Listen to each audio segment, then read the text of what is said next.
ملګرو سلام. نن می تاسو ته یو داسې اپلیکیشن راوړی دا چې تاسو د ژوند به حد زیات مشکلات به تاسو ته حل کوي.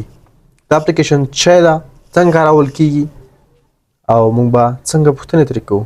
ډېر یو عجیب اپلیکیشن ده. نو راځئ ویډیو تر پایه سره وګورئ. نو ملګرو تاسو ته مې چې ښودلې وه هغه د چټ جی پی ټي په نوم اپلیکیشن. راځئ چې ورشو چې دې کې څه دي.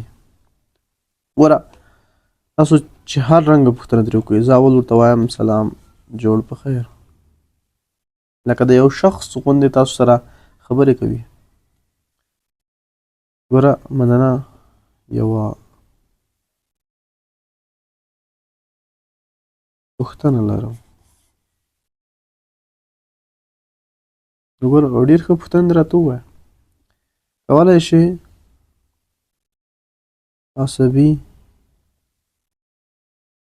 سیستم راته تشریح کړي.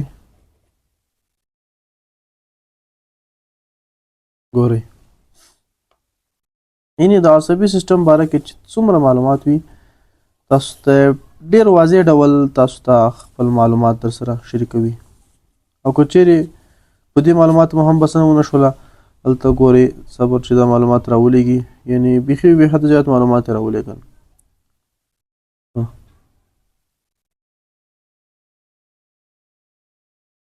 که غواړئ چې نور معلومات راولېږل تر میسج بیا ورته وکړو چې لږ نور هم زیات معلومات به تاسو ته راولېږي. که د هر څه باره کې پوښتنې وي اخر کې درته وایي که نورې پوښتنې لري حتما یې راته ووایه. ورته وایم چې مثلا د شاعري باره کې پوښتنه وشو کوم غزل څه ته وایي. تاسو صبر وکړئ. ګوره وایي غزل د پښتو دري اردو او فارسي ژبو یو مشهور شعري فورم دی چې په ځانګړي ډول د مینې ښکلا او احساساتو په اړه خبرې کوي. غزل معمولا له څو شعرو یعنې بیتونو څخه جوړ وي او هر بیت 2 مصرې لري. دلته ځینې مهم ټکي دي چې د غزل په اړه پوهېدل یې ګټور دي. اول ردیف او قافیه، دویم مطلع، مقصد، موضوع، تعداد، بیتونه، یعنې مکمل معلومات تاسو ته درکوي. همدارنګه نور هم زیات کارونه تاسو کولی شئ. د پلس نشان تاسو وینئ. اوس زما عکسونه مطلب عکسونه ډېر نشئ ورلېږلی. تاسو عکس هم ورلېږئ شئ، صرف عکس ورولېږه ورته ووایه چې دا څه ده، نو د هغې باره کې به تاسو ته مکمل معلومات درکړي.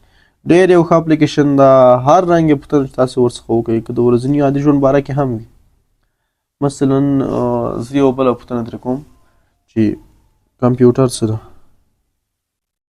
کمپیوټر څه ته وایي. ګورئ کمپیوټر یو برقي وسیله ده چې د معلوماتو پروسس کولو او ذخیره کولو لپاره کارول کیږي. کمپیوټر د مختلفو برخو نه جوړ شوی دی چې د معلوماتو ترلاسه کولو، پروسس کولو او وړاندې کولو وظیفې ترسره کوي. چې د کمپیوټر ځینې مهمه برخې دا دي: هارډویر، سافټویر، شبکې نیټورکینګ، د معلوماتو پروسس. بالکل ډېر یو ښه اپلیکیشن ده، ډېر خوندور اپلیکیشن. زه به صبر ستاسو په مخ کې یو ډېره جالبه پوښتنه ترې وکړم چې زړه مې سخت تنګ دی، یوه ټوکه راولېږه. یوه ټوکه دی دا. یو سړي خپل دوست ته وویل زما موټر بس نه ځي. اوس څه وکړم؟ دوست یې ځواب ورکړ ببین که څومره موټر چلول نه زده کړې لږه موټر زده کړه، شاید د دې سره سم حل شي. که ته نور څه خوښوې ووایه. ډېرې واجبه ټوکې راولېږل، خو صبر زه به څه ورلېږم. دا نو ټوکه شوه. ګورئ بله راولېږه ترې تېر شه.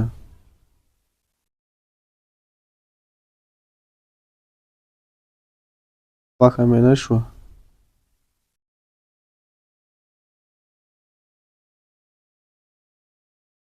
وګوره بله ټوکه راولېږه. او بل ملګرو تاسو که په هره ژبه کې تقریبا دې کې 950 ژبې دي چې تاسو ته ځواب درکولی شي. که تاسو په انګلیش ورته ولېږئ مثلا په انګلیش کې یو پوښتنه ترې وکړئ، که هر څه ژبه کې تاسو پوښتنه ترې وکړئ تاسو ته به جواب درکړي. نو ملګرو څنګه مو چې وکړه دغه اپلیکیشن ستاسو بې حده زیات مشکلات تاسو ته حل کوي.